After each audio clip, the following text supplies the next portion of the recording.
Olá, meus irmãos, graça e paz a todos.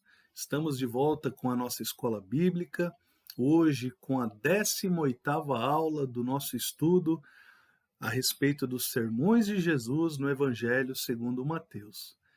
E estamos hoje concluindo também o quarto destes sermões, são 5 sermões ao todo. Estamos concluindo o quarto, semana que vem, portanto, deveremos começar, se assim nos permitir o Senhor, o quinto e último sermão, que é o sermão profético. Hoje nós estamos falando sobre a dinâmica do reino, que diz respeito ao relacionamento que deve se nutrir entre os membros do reino dos céus aqui na terra, e, portanto, nós vamos tratar de um tema muito importante que já iniciamos na aula passada, quando a proposta, a chamada era como se deve tratar o irmão culpado.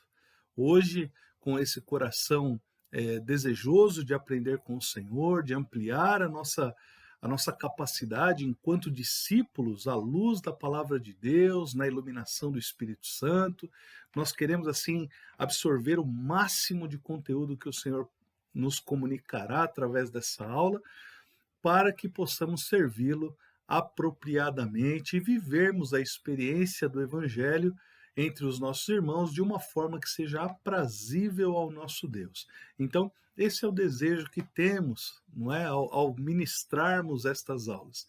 Então, amado irmão, minha amada irmã, hoje nós vamos falar sobre um texto que é realmente um dos mais importantes de todas as Escrituras, um texto-chave para a vida cristã.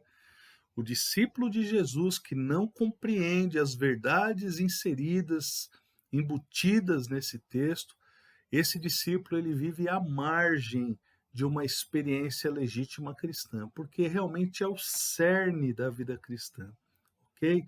Então hoje queremos tratar da parábola do credor incompassivo e, com a graça de Deus, não é, transmitir aquelas coisas que são tão próprias dessa parábola e que acrescentam tanto na nossa vida, tá joia? Antes disso, vamos fazer uma oração. Eu quero te convidar a orar comigo. Senhor, nosso Deus e nosso Pai, esta aula, Senhor, trata de um dos temas mais expressivos, mais significativos, Senhor, de todo o conteúdo da Tua palavra, o perdão. Meu Deus, que este tema venha mover os nossos corações, venha mover a nossa vida, para que vivamos de acordo com a Tua vontade e venhamos, a partir deste entendimento, ó Deus, testemunhar da grandeza do Teu perdão para conosco, Senhor, e que isso seja notório aos homens, para louvor da Sua glória. Eu oro no nome santo de Jesus. Amém. Amém. Amém. Então, amados, na semana passada, na aula 17, nós tratamos sobre essa perícope, não é, de como se deve tratar o irmão culpado, que começa ali no versículo 15 e vai até o versículo 20 do capítulo 18 do Evangelho segundo Mateus. E nós fomos até o versículo 22 na semana passada. Hoje nós vamos ler, então, dos versículos 23 a 35 e nós vamos encerrar o quarto sermão de Jesus, tá ok? Gostaria que você, então, por favor, me acompanhasse nessa leitura. Se você tem uma Bíblia em mãos, né, tome nota dos principais tópicos, pegue a sua Bíblia e vamos fazer juntos essa leitura. Então, Mateus 18, a partir do verso 23, diz assim: Por isso o reino dos céus é semelhante a um rei que resolveu ajustar contas com os seus servos. E passando a fazê-lo, trouxeram-lhe um que lhe devia 10.000 talentos. Não tendo ele, porém, com que pagar, ordenou o Senhor que fosse vendido ele, a mulher, os filhos e tudo quanto possuía, e que a dívida lhe fosse paga. Então o servo, prostrando-se, reverente, rogou: Sê paciente comigo, e tudo te pagarei. E o senhor daquele servo, compadecendo-se, mandou-o embora e perdoou-lhe a dívida. Saindo, porém, aquele servo, encontrou um dos seus conservos que lhe devia 100 denários, e, agarrando-o, o sufocava, dizendo: paga-me o que me deves.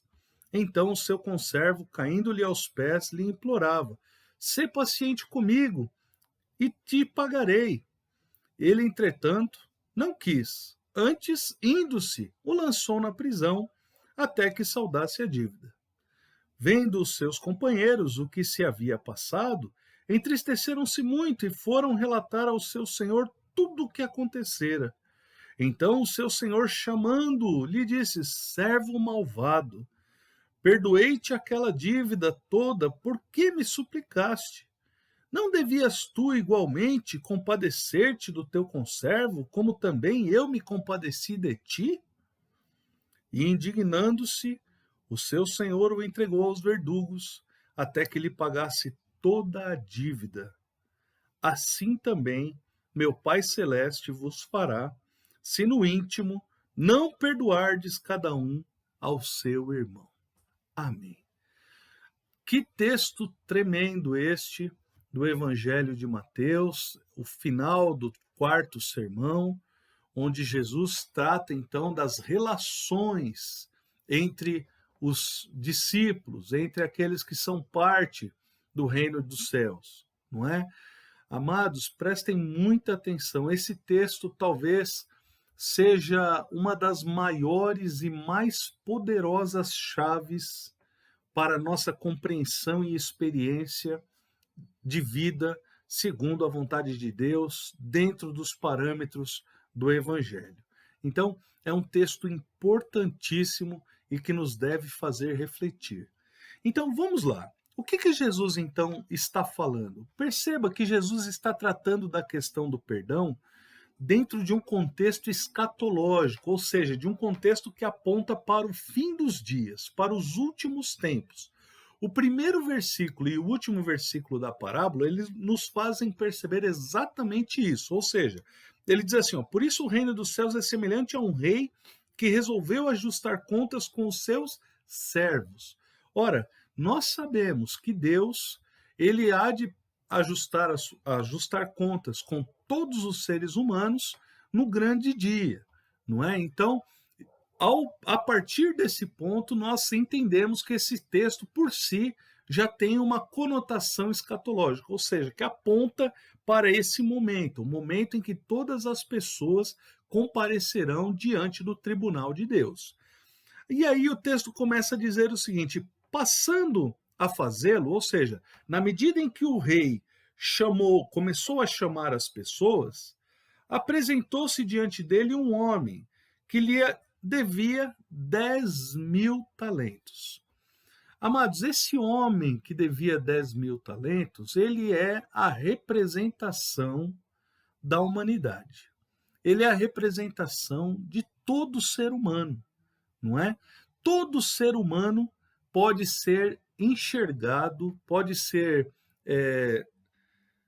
nós podemos, assim, comparar essa figura, esse personagem desta parábola, à realidade espiritual de todo ser humano.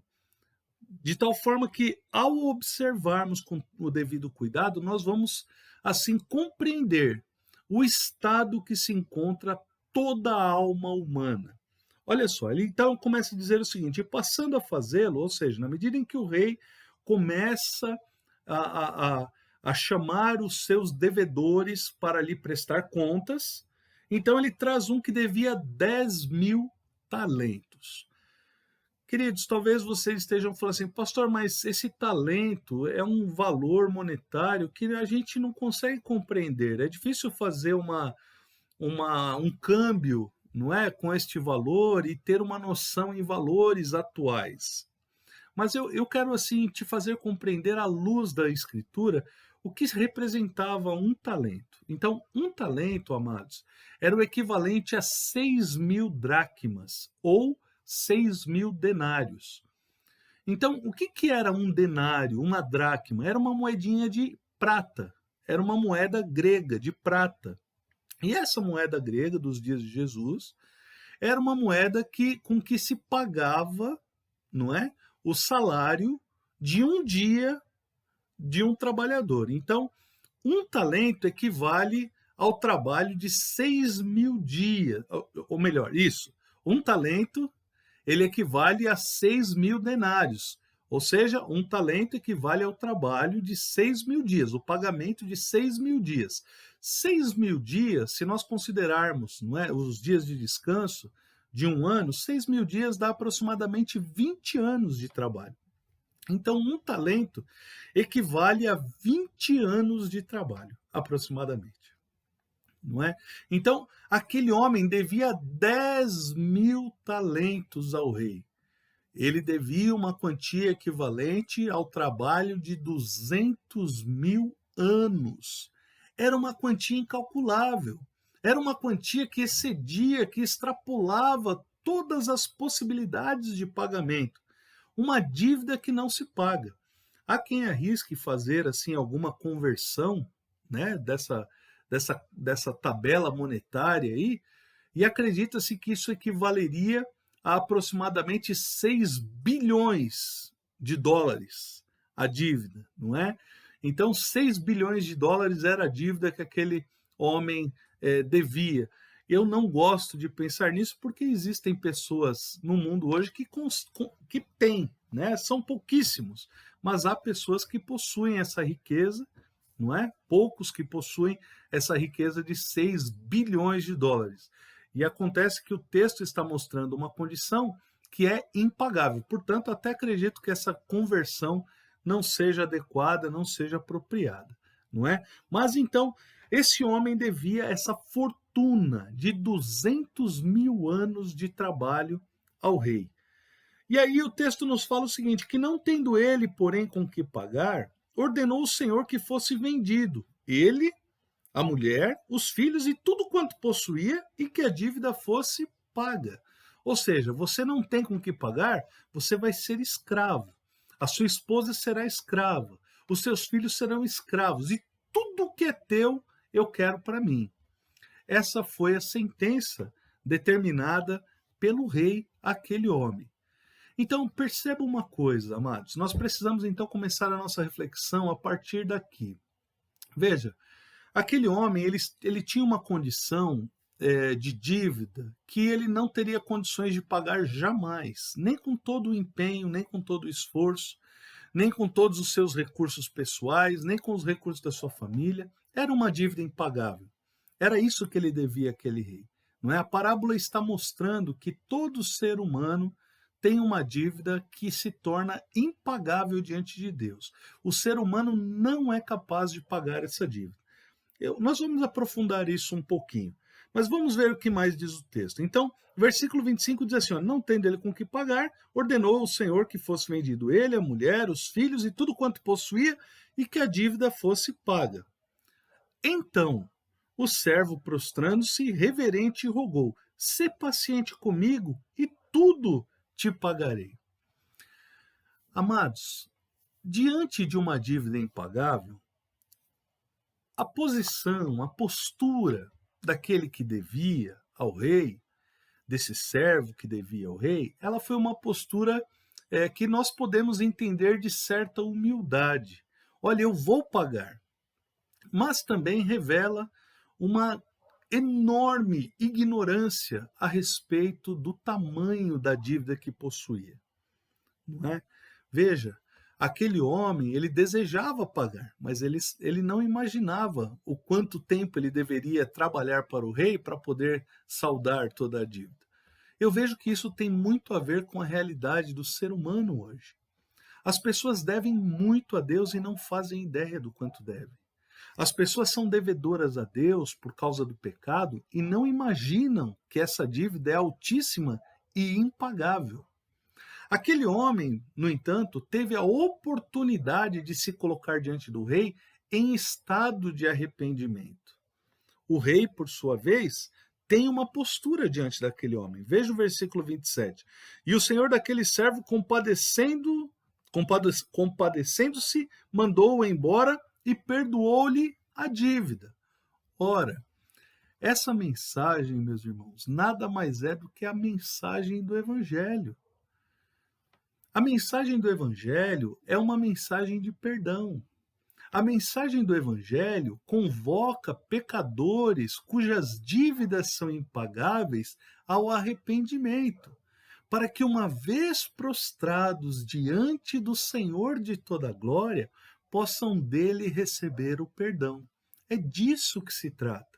Então veja a disposição de Deus em perdoar uma dívida impagável. Nós sabemos que para que o perdão fosse de fato efetuado, não é?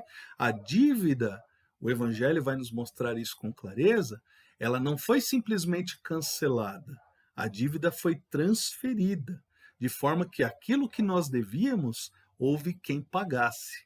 A dívida impagável foi paga e, portanto, nós podemos ter perdão.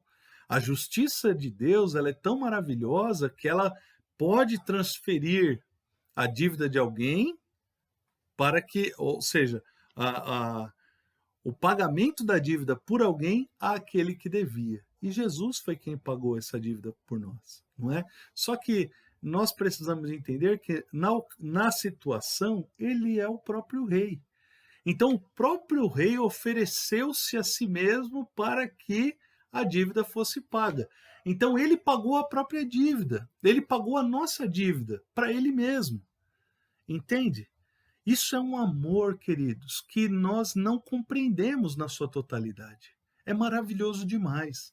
A dívida impagável, Jesus nos perdoou, e para que isso fosse possível, ele precisou pagar a dívida em nosso lugar, na cruz. Ou seja, para que a justiça de Deus fosse plena, ele precisou fazer o que fez para pagar para si mesmo o que nós devíamos. Então essa é a grande mensagem do Evangelho. Então a grande mensagem de perdão do Evangelho, ela está presente nesse texto. Veja, o servo prostrando-se reverente rogou: sê paciente comigo e tudo te pagarei. A todos quantos pedem, meus irmãos, é dado. Todos quantos se arrependem, Deus perdoa. Então, veja que há aqui algo de maravilhoso nesse texto. Deus está pronto para perdoar os pecados de quem quer que seja. Porque o pecado, ele diz respeito a uma dívida que é impagável.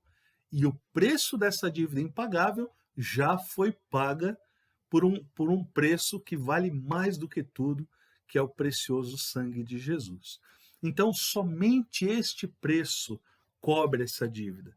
E aí nós podemos compreender que a dívida impagável por nós foi paga por um sangue precioso para que nós pudéssemos ter perdão. Jesus nos perdoou, o Rei nos perdoou, o Senhor nos perdoou. Agora, veja que interessante. Nós estamos falando aqui neste estudo sobre a dinâmica do reino dos céus, a inter-relação entre irmãos, entre pessoas que fazem parte do reino dos céus, discípulos de Jesus Cristo, como nós devemos nos relacionar com os nossos irmãos. E esse texto está mostrando esta verdade. Veja que a partir do verso 22, ou melhor, a partir do versículo 28, nós temos uma revelação de Jesus a respeito da condição humana e que pode aflorar em nossos corações mesmo diante de tamanho perdão oferecido por Deus ao ser humano. Veja, versículo 28 diz assim: saindo, porém, aquele servo encontrou um dos seus conservos que lhe devia 100 denários e, agarrando-o, o sufocava, dizendo: paga-me o que me deves. Olha que interessante. Aquele homem havia estado na presença do rei e uma dívida de 10.000 talentos havia sido perdoada. Ele sai em paz da presença do rei e a primeira pessoa que ele encontra ao deixar as portas do palácio foi um homem que lhe devia 100 denários. Ele devia 200.000 anos de trabalho ao rei. E alguém que lhe devia meio ano de trabalho é colocado, ou um terço, 4 meses de trabalho, se apresenta diante dos olhos dele. Ele não perdeu tempo. O que ele fez? Ele agarrou aquele homem, sufocou ele e exigiu: paga o que me deves. Diante dessa exigência, ele recebe da parte daquele que devia uma palavra exatamente igual àquela que ele havia proferido ao rei. Veja, versículo 29 diz assim: Então o seu conservo, caindo-lhe aos pés, lhe implorava, da mesma maneira como ele reagiu diante do rei. Veja, sê paciente comigo e te pagarei. A dívida aqui, meus irmãos, era uma dívida pequena, tratava-se de uma coisa pequena. E o homem pediu perdão, ele pediu paciência. Olha, eu estou disposto a reaver o que te devo. Tem paciência comigo. Versículo 30 mostra qual foi a reação dele. Ele, entretanto, não quis. Antes, indo-se, o lançou na prisão até que saudasse a dívida. Até que saudasse a dívida. Ora, você está me devendo, eu não aceito o teu pedido de paciência. Eu vou te prender, eu vou te lançar na prisão até que você me pague tudo o que você me deve. Irmãos, o que está em jogo aqui, o que está sendo colocado diante dos nossos olhos pela santa palavra de Deus, é que o que o Senhor Jesus fez por nós foi pagar em nosso lugar uma dívida impagável. Portanto, nós temos da parte de Deus um perdão por uma dívida que nós jamais teríamos condição de quitar. Nós fomos perdoados por Deus em Cristo por algo que não há a menor possibilidade de simplesmente quitarmos essa dívida. Essa dívida vai além das nossas capacidades, além das nossas condições, além dos nossos recursos.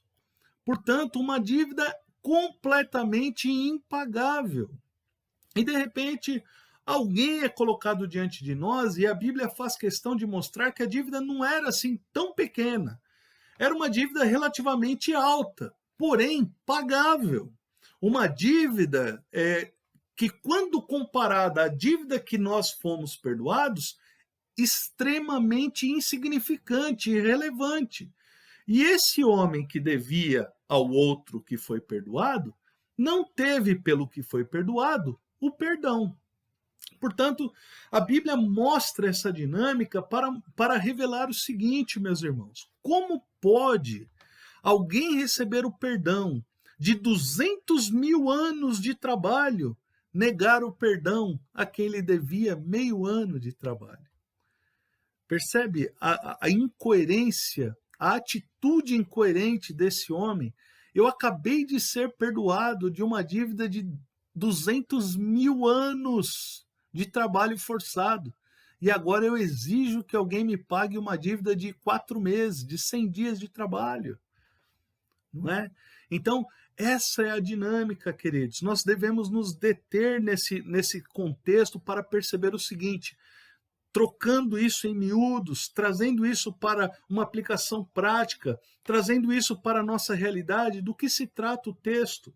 Ora, eu recebi um perdão tão grande que não tem a menor possibilidade de, seja lá pelo que for que me façam, de eu não perdoar.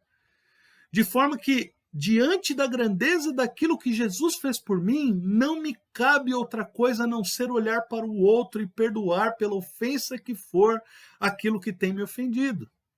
Não é? É por isso que o Senhor, ao orar, ao ensinar a oração do Pai Nosso, lá atrás, lá no primeiro dos sermões, não é? Quando o Senhor Jesus nos ensinou a orar, ele nos diz: perdoe as nossas dívidas assim como nós perdoamos aos nossos devedores. Essa expressão na oração nos faz comprometermos-nos com o Senhor e com o perdão ao outro, com o perdão ao nosso irmão. Ora, nós não podemos reter o perdão. Quando nós retemos o perdão, amados, nós aprisionamos pessoas. Quando nós retemos o perdão, nós agimos na alma, no espírito daquele a quem nós retivemos o perdão, de uma maneira que é incompatível com o perdão que nós recebemos. Ora, nós foi tirado de sobre nós todo aquele jugo de escravidão. Nós fomos transportados do império das trevas para o reino do Filho, do amor do Pai. E nós estamos vivendo um tempo de graça, de bênção, de alegria, de liberdade por causa desse perdão. Ora, como nós podemos reter o perdão de quem quer que seja para que essa pessoa viva aprisionada? Veja que isso é seríssimo aos olhos de Deus, irmãos. É por isso que se nós não perdoarmos, de maneira nenhuma nós seremos perdoados. E o texto aqui, ele revela essa verdade. Perceba o seguinte: vendo seus companheiros o que se havia passado, entristeceram-se muito e foram relatar ao seu senhor tudo o que acontecera. Então o seu senhor, chamando-o, lhe disse: servo malvado, perdoei-te aquela dívida toda porque me suplicaste. Não devias tu igualmente compadecer-te do teu conservo, como também eu me compadeci de ti? Veja o tipo de indagação que faz o rei diante daquele que havia recebido o perdão. Ora, eu te perdoei de algo terrível, tão grandioso, como você foi capaz de negar o perdão ao teu conservo? Por isso, amados, que nós, que somos filhos de Deus, não deve haver em nós a menor possibilidade de chance olha, não há a menor chance de nós retermos o perdão a quem quer que seja e pelo que quer que seja, porque nós fomos perdoados de uma dívida impagável. É disso que se trata a vida cristã. O cristão não pode reter o perdão. É dever do cristão perdoar. Talvez você esteja pensando assim, pastor, mas e os crimes hediondos? E aquelas coisas mais tenebrosas, mais terríveis? Eu estou dizendo, não significa que a dívida desta pessoa que comete e que deve tanto é algo pequeno e fácil de ser perdoado. Não estou dizendo isso. O que eu estou dizendo é que o perdão que nós recebemos é ainda maior do que a pior das dívidas que alguém possa ter conosco. Por pior que seja o crime, por mais terrível que tenha sido a barbárie, ainda assim a nossa dívida é maior. Percebem, irmãos? Então, essa dívida impagável que foi paga por Cristo nos leva a uma condição de compreender que, independente do tamanho da dívida do outro, é necessário que perdoemos. Por quê, meus irmãos? Porque o versículo 34 nos revela uma situação. E indignando-se o seu senhor, o entregou aos verdugos até que lhe pagasse toda a dívida. Percebe? A pessoa, quando ela não perdoa, ela é entregue aos verdugos, ou seja, aos carrascos, aos torturadores. Essa pessoa deixa de ter paz. Quando nós somos perdoados por Deus e por alguma razão nós simplesmente desejamos reter o perdão a quem quer que seja, essa falta de perdão nos tira a paz.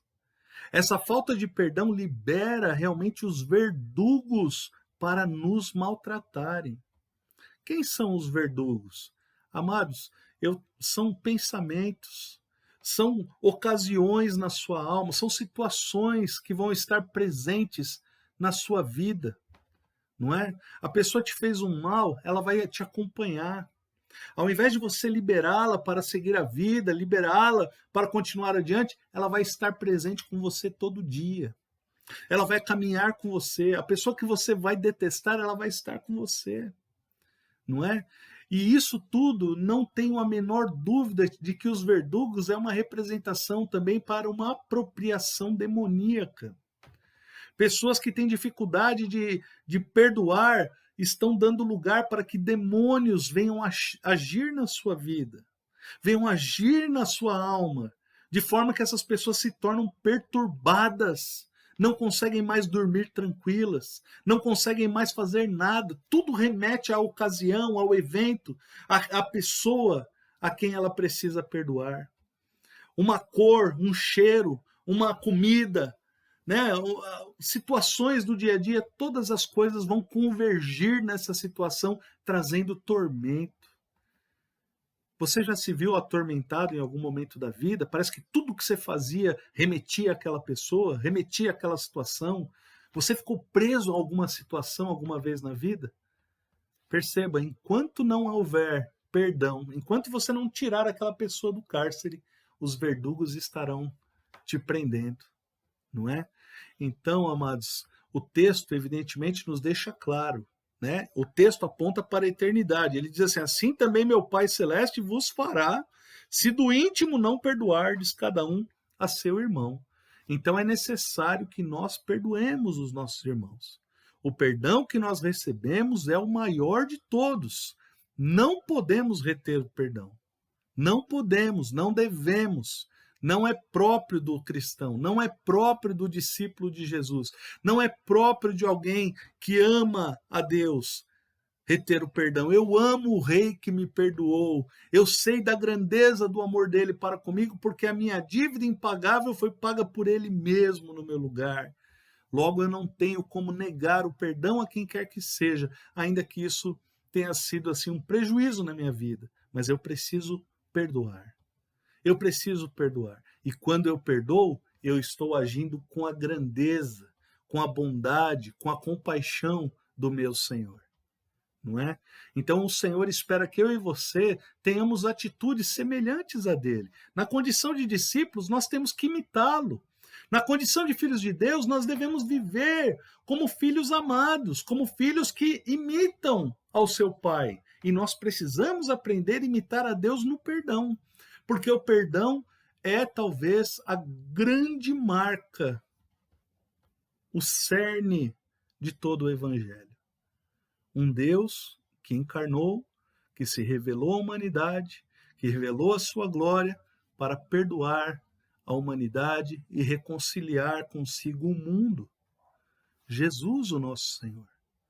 Ora, se ele te perdoou, meu irmão, não retenha o perdão de quem quer que seja, perdoe logo. E você vai ver que os verdugos vão te deixar. Você vai ver que a pessoa vai ser liberada, a pessoa vai progredir, a pessoa vai adiante, a pessoa vai seguir a vida dela. E você não vai ser atormentado por aquela situação. Aquelas coisas não vão ficar vindo, ocupando a sua mente, o seu coração, não é? Quanta gente que passa dias e dias e dias e ficam remoendo e remoendo e remoendo porque estão aprisionadas, estão sendo torturadas pelos verdugos. E o problema todo reside no perdão. Tem gente que passa uma vida inteira sem conseguir perdoar. Querido, perdoe. Perdoe, e você vai ver que quando você perdoar, vocês talvez digam assim: mas pastor, como é que é esse negócio de perdoar? Perdoar é você dizer assim: olha, a dívida que você tinha comigo, eu estou cancelando. Eu não vou te cobrar mais. Eu não quero mais que você me pague. Está liberado. Vá em paz. É isso, não é? Então, às vezes, a falta de perdão acontece, a pessoa te ofende. Você não consegue perdoar por quê? Porque você fica esperando que a pessoa venha até você ressarci-lo da ofensa. Então a pessoa fica ali ofendida, a pessoa fica ali chateada, ela fica ali aborrecida, triste, aguardando que a pessoa que o fez venha até ela e peça perdão, e se humilhe, né? E busque toda uma... Irmão, não espere tudo isso, libera. Se a pessoa vier, amém, ó, tá liberado, tá perdoado, tá tudo certo. Para quê? Para que os verdugos não te oprimam. Você pensa que ao prendê-la, ela vai sofrer? Não se esqueça que o rei que te perdoou é justo. E ele vai ver a situação. E ele vai te entregar aos verdugos. Não é? Então, nós não temos, queridos, como desfrutar das maravilhas eternais e viver segundo as paixões desse mundo, segundo as direções desse mundo, segundo a lei desse mundo, não é? Bateu, levou, né? Ó, tá me devendo, tem que pagar. Sabe esse tipo de coisa? Não é assim. É por isso que o Senhor Jesus ele nos ensina. Se alguém te bater numa face, oferece a outra, não é? Então, amados, que essa mensagem venha mexer com o teu coração. Que hoje você possa perdoar. Que hoje você possa compreender que a tua dívida era impagável. E Jesus te perdoou. A tua dívida não tinha como você pagar. Eu não tenho como pagar a minha dívida e o Senhor me perdoou. Quem somos nós para reter o perdão a quem quer que seja, pelo que quer que seja? Nenhuma dívida é tão alta quanto aquela que nós devíamos a Deus. Só conhece essa verdade, só sabe dessa verdade, só compreende essa verdade aqueles a quem o Espírito revelar. Então, se você compreende isso, se você sabe o quanto Jesus fez por você, se você entende o tamanho do sacrifício do Senhor e que aquele era o teu lugar, se você compreende essa verdade, meu irmão, minha irmã, em nome do Senhor Jesus, se apresse a perdoar. Se apresse a perdoar. Tire de sobre você todo o peso, toda a condenação que os verdugos tentam te impor. O Senhor te perdoou. Viva uma vida de liberdade e com a tua liberdade não oprima ninguém. Não coloque ninguém debaixo de cadeias. Não coloque ninguém na prisão para que as consequências não venham jamais sobre a sua vida. Amém? Eu sei que às vezes não é fácil, irmão. Eu sei que às vezes não é fácil, minha irmã. Mas não foi fácil para Jesus também. Até nesse sentido, nós temos uma cruz a carregar, não é? E se a cruz, em partes, ela representa também perdão, ora, e nós temos uma cruz, é necessário perdoar.